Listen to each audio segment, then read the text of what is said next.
பெங்களூரு மைதானம் கேட் 6-இல் ஏற்பட்ட கூட்ட நெரிசல் காரணமாக ஒருவர் உயிரிழந்திருக்கிறார். பெங்களூரு சின்னசாமி மைதானத்தில் ஆர்சிபி அணியை வரவேற்க நின்றிருந்த கூட்ட நெரிசலில் சிக்கி ஒருவர் உயிரிழந்திருக்கிறார். கூடுதல் விவரங்களோடு இணைகிறார் செய்தியாளர் அஜய். வணக்கம் அஜய், விவரங்கள். ராயல் சேலஞ்சர்ஸ் பெங்களூரு அணி கோப்பையை வென்ற பிறகாக அகமதாபாத்தில் இருந்து தற்பொழுது பெங்களூரு வந்தடைந்த நிலையில ரசிகர்கள் இந்த அணி வீரர்களுக்கு உற்சாக வரவேற்பு என்பது அளித்து வருகிறார்கள்.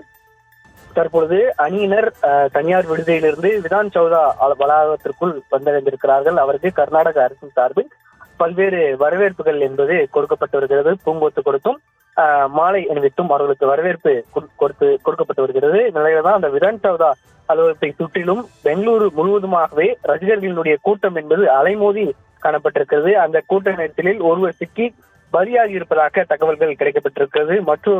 மற்றொருவருக்கு கால் முறிவும் 50க்கும் மேற்பட்டோருக்கு இந்த மூச்சு திணறலும் ஏற்பட்டு தற்பொழுது மருத்துவமனைக்கு அனுப்பப்பட்டிருப்பதாக தகவல்கள் வெளியாகி இருக்குது. விதான் சௌதாவில் இருக்கக்கூடிய 6வது கேட்டின் வழியாக அந்த ரசிகர்களினுடைய கூட்டம் மிக அதிகமாக இருந்ததன் காரணமாக அந்த கூட்ட நெரிசல் என்பது ஏற்பட்டிருக்கிறது. அந்த கூட்ட நெரிசலை சிக்கி தற்பொழுது ஒருவர் பலியாகி இருப்பதாக தகவல்கள் கிடைக்கப்பட்டிருக்கிறது. மற்றொருவருக்கு கால் முறிவும் 50க்கும் மேற்பட்டோர் அந்த கூட்ட நெரிசலில் சிக்கி முழுவதுமாகவே மூச்சு திணறல் ஏற்பட்டு அந்த ஒரு சம்பவம் ஏற்பட்டிருப்பதாக கூறப்பட்டிருக்கிறது. தற்பொழுது அணியினுடைய வீரர்கள் உள்ளே சென்றிருக்கிறார்கள். அவர்களுக்கு துணை முதலமைச்சர் கர்நாடகாவினுடைய துணை முதலமைச்சர் டி.கே. சிவகுமார் பூமுத்தினை கொடுத்தும் மாலை அணிவித்தும் தற்பொழுது மிகுந்த வரவேற்பை அளிக்கப்பட்டு வருகிறது.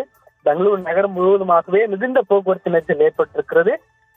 அதன் பிறகாக அந்த விதான் சௌதாவின் வளாகத்திற்கு வெளியேவும் சுமார் 10,000க்கும் மேற்பட்ட அணியினுடைய ரசிகர்கள் கூட்டம் என்பது அலைமோதி காணப்பட்டு வருகிறது.